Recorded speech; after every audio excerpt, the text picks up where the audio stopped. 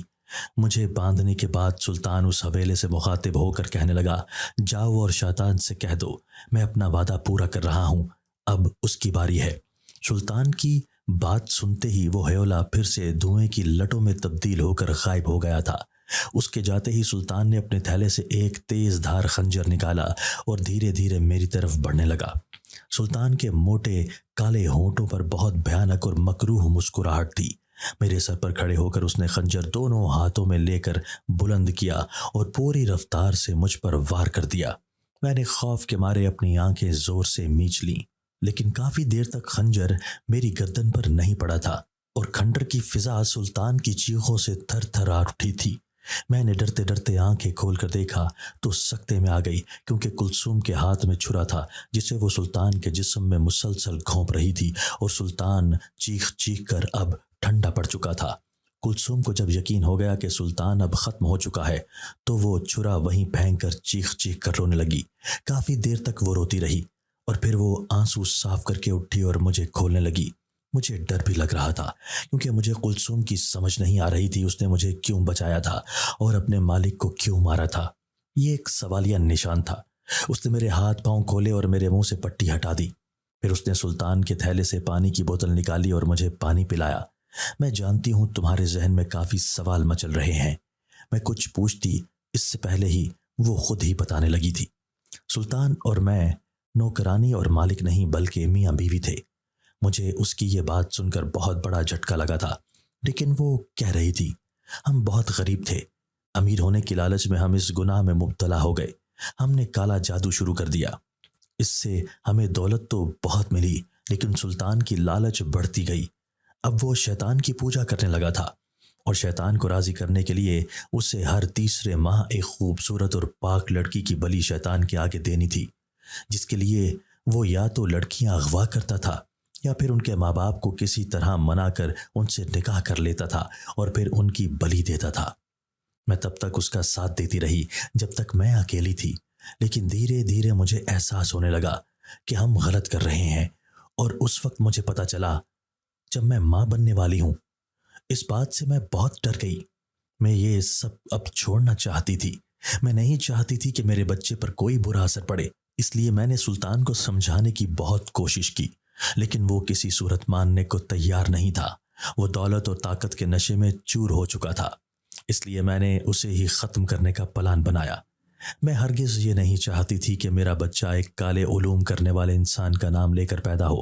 سلطان کا مرنا ہی میرے لیے، میرے بچے کے لیے اور اس دنیا کے لیے بہتر تھا۔ مجھے اپنے کیے پر کوئی افسوس نہیں۔ کلثوم کہتے ہوئے اٹھ کھڑی ہوئی اور مجھے بھی سہارا دے کر اٹھانے لگی۔